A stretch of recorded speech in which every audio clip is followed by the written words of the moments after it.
Hello नमस्कार दोस्तों, आप लोगों का अपना यूट्यूब चैनल रोजगार 7590 में स्वागत है। आज आप लोगों को बताने वाले हैं सीसीए से जुड़ी एक अपडेट देने वाले हैं कि सीसीए का कट ऑफ को लेके क्या अपडेट चल रही है, क्या अप्रेंटिसों के मन में चल रहा है, कितने उनका टारगेट है और क्या कंडीशन बनी हुई है एग्ज़ाम दे के जो आ रहे हैं उनका क्या कहना है।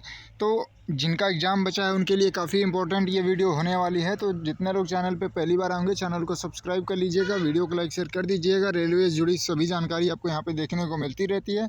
तो जैसे कि आप लोग यहाँ पे देख पा रहे होंगे, सीसीए छात्र एनएसी प्लस सीबीटी छात्रों का अनुमानित कट ऑफ क्या है, 45 कोई बता रहा है, कोई 75 बता रहा है। तो इसके लिए पूरी डिटेल से आपको हम समझाने वाले हैं और किन कारणों से वजह से ये 45 बता रहे हैं, क्या कारण है कि ये लोग 75 बता रहे हैं जो एग्ज़ाम दे के आ रहे हैं। तो आइए आपको पहले तो जो मतलब कमेंट किए थे, काफ़ी लोगों का ये होता है कि सर हमने कमेंट किया, आपने रिप्लाई नहीं दिया। तो देखिए सबका रिप्लाई दिया जाएगा, लेकिन क्या होता है कि जो एक ही कमेंट सेम होता है तो उसको एक ही बार में मेंशन कर दिया जाता है। लेकिन कुछ लोगों का कहना है कि सर आप तो कहते हैं कि नहीं हम सभी का रिप्लाई देते हैं। तो आइए पहले कमेंट का रिप्लाई दे देते हैं और क्या क्या मतलब देखिए इन लोगों का डाउट है, क्या इनका कहना है। तो जैसे कि ये देखिए एक कैंडिडेट हैं, बोल रहे हैं ऑल जोन सीसीए मतलब एनएसी में और मतलब सीबीटी मिला के 40 से 45 ही कट ऑफ जाएगा। ठीक है, इनका कहना है कि मतलब टोटल ओवरऑल 40 से 45 कट ऑफ जाएगा। तो ऐसा नहीं है। इन भाइयों को भी हम बता दें कि देखिए पिछली बार जो आपका एनएसी का 1/3 करने पे 20 नंबर 25 नंबर बन रहा था, अब सबका 30 नंबर बन रहा है। तो ऐसा नहीं है कि ये 45 ही जाएगा। मान के चलिए मिनिमम 50 से कम ना रखिए, कोई भी जोन हो जहाँ हम पाँच लोगों पे कंपटीशन हो या 6 लोगों पे 1% कंपटीशन हो। ठीक है, लेकिन इनका ये अनुमान है।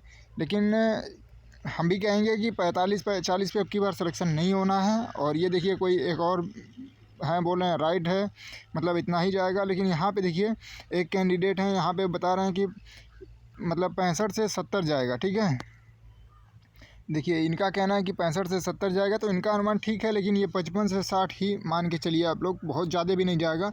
और ये जो 75 वाले भी हैं इनको भी दिखा देते हैं। देखिए यहाँ पे काफ़ी कमेंट आया था 75 को लेके। देखिए यहाँ पे 75 प्लस मतलब इस तरीके से ये लोग कमेंट कर रहे हैं कि मतलब देखिए यहाँ पे भी देखिए 75 प्लस। ये लगातार एक ही कैंडिडेट मतलब इसलिए बता रहे हैं क्योंकि देखिए पहला तो इनका मकसद है कि दूसरे को डिमोटिवेट कर देना, दूसरों को डर बना देना कि हाँ जो एग्ज़ाम देने जा रहे हैं वो भी इतना अटेम्प्ट करें और फिर माइनस में चले जाएं। ठीक है, और दूसरा कारण ये भी हो सकता है कि ये 1 लाख सॉरी यहाँ पे आप लोग देख पा रहे होंगे, जैसे कुछ लोग 1,31,000 का डाटा मतलब यहाँ पे देख रहे हैं। ठीक है, और लेकिन रियल जो अप्रेंटिस हैं 45 से 50,000 60,000 हैं। ठीक है, तो ये अगर इस बेस पे कैलकुलेशन कर रहे होंगे 1,31,000 पे, तो ये हो सकता है 70-75 ये अपना मतलब कैलकुलेट कर रहे हों। लेकिन रियल अप्रेंटिसों की संख्या तो मान लीजिए आरटीआई बता रहा है 45,000। ठीक है, हम लोग 50,000 मान लेते हैं, अगर इतना भी नहीं तो चलिए 60,000 भी मान लेते हैं। तो आपके पास सीटें कितने हैं? 6400। ठीक है, 6485 सीटें हैं। 6485 सीटें यानी हर बच्चों के लिए पर सीट पे 8 से 9 लोगों का कंपटीशन है। नॉन सीसीए को हटा देंगे तब तो सोचिए इतना भी 75 प्लस भी कट ऑफ नहीं जाएगी।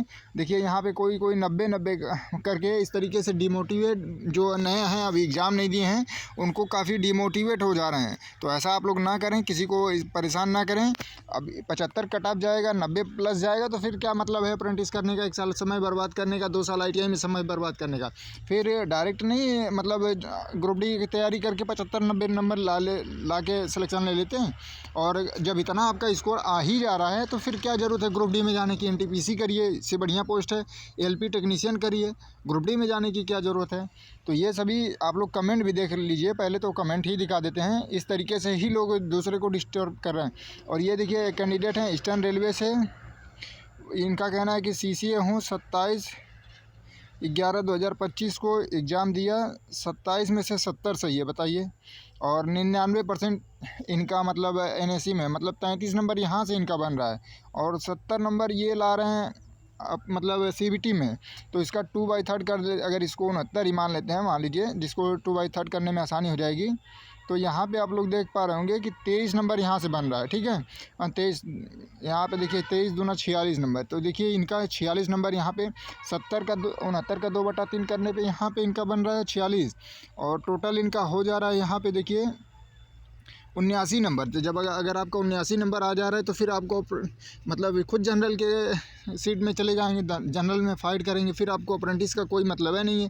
तो फिर आप अप्रेंटिस छात्रों को नाम बताएं कितना स्कोर है। आपने अच्छा किया है कि आपने कम से कम जनरल कैंडिडेट का सीट तो कब्जा करने के लिए इतना अटेम्प्ट किया है, और आपका 70+ सही है, तो आपके लिए बहुत बहुत शुक्रिया। कि चलिए, जो पिछली बार अप्रेंटिसों की सीट जनरल कैंडिडेट को दे दी गई थी 8000 सीटें, ठीक है, उसको आप लोग वापस लेना है। तो इस तरीके से अगर जिन लोगों का अटेम्प्ट हो रहा है 70 और NAC में 30-31 नंबर बन रहा है, तो वो लोग 85, 80, 75 इस तरीके से उनका फाइनल स्कोर जब बन जाएगा 1/3, 2/3, तो ये चले जाएंगे जनरल कोटे में। तो इससे जनरल की ये लोग सीट लेंगे। जो 20% की सीटें हैं 6064, तो 6400 की जो सीटें हैं उसमें से इन लोगों का बच जाएगा, ठीक है। उसमें के अलावा दूसरे कैंडिडेट को मौका मिल जाएगा। तो ये कंडीशन है अप्रेंटिसों की।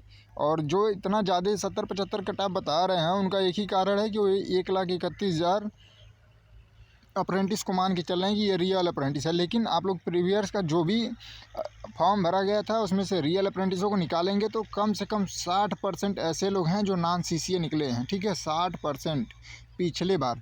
और ऐसा नहीं है कि जो 2019 में फॉर्म भरा था नॉन CCA था, वो अब की बार फॉर्म नहीं भरा है, वो भी कैंडिडेट भरा है। तो वो लोग कैंडिडेट बढ़े ही तो हैं। और उसके बाद से जैसे CCA की संख्या बढ़ी है, जो अप्रेंटिस कैंडिडेट हैं उनकी संख्या बढ़ रही है, तो नॉन CCA भी तो हर कंपनी से मतलब कंप्लीट करके आ रहे हैं, तो उनकी भी तो संख्या बढ़ के आई है। तो आप लोग बिल्कुल भी डरे नहीं। ये देखिए, इनका कहना है कि मैं 70 अटेम्प्ट किया हूँ, CCA से हूँ, 100% 70 सही है। मतलब बताइए, 70 करके आ रहे हैं। अगर 70 सही हो जाता, 69 भी सही हो जाता, 69 नंबर आ भी जाता है, तो इसका 2/3 करने पे 46 नंबर इनको मिल जाता है। 30 नंबर अगर मिलता है यहाँ से, तो बताइए 76 नंबर आपको मिल जा रहा है। नॉर्मलाइजेशन होगा तो 2-4 नंबर और भी बढ़ेंगे, तो आप तो 80 के करीब चले जाएंगे। तो आपका तो जनरल कोटे में मतलब सिलेक्शन हो जाएगा इस तरीके से, जितने भी लोग हैं। तो ये काफ़ी कमेंट आए थे, उनका पहले रिप्लाई देना ज़रूरी था। और आप लोगों को बता दें कि जितने भी लोगों का ग्रुप डी का एग्ज़ाम अभी नहीं हुआ है, उनको बिल्कुल भी परेशान नहीं होना है। इस तरीके से सभी ग्रुप में हम देख रहे हैं कंटिन्यू, अगर कोई 45-50 का टारगेट कर रहा है, तो कोई 70-75 का टारगेट कर रहा है। तो आप लोग अपने क्षमता के अनुसार जितना क्वेश्चन आ रहा है उतना ही अटेम्प्ट करिए। ज़्यादा अटेम्प्ट करके माइनस में ना जाइएगा, ये गलती मत करिएगा, क्योंकि ये ग्रुप डी है यानी रेलवे है।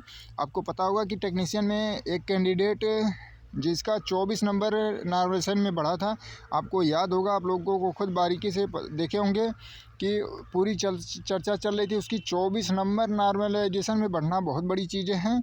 तो इसलिए एक्यूरेसी बहुत मायने रखता है रेलवे में। तो आप लोग एक्यूरेसी को मेंटेन करते हुए और दूसरे की इस तरीके से बहकावे में 95-75 इस तरीके से ना आए। और जब हम ये 95-75 बताते थे तो काफ़ी लोग कहते थे कि नहीं, इतना कोई अटेम्प्ट नहीं करता। तो ये कमेंट हम पर्सनली थोड़ी कर रहे हैं, ये देखिए जो कैंडिडेट हैं वही कर रहे हैं।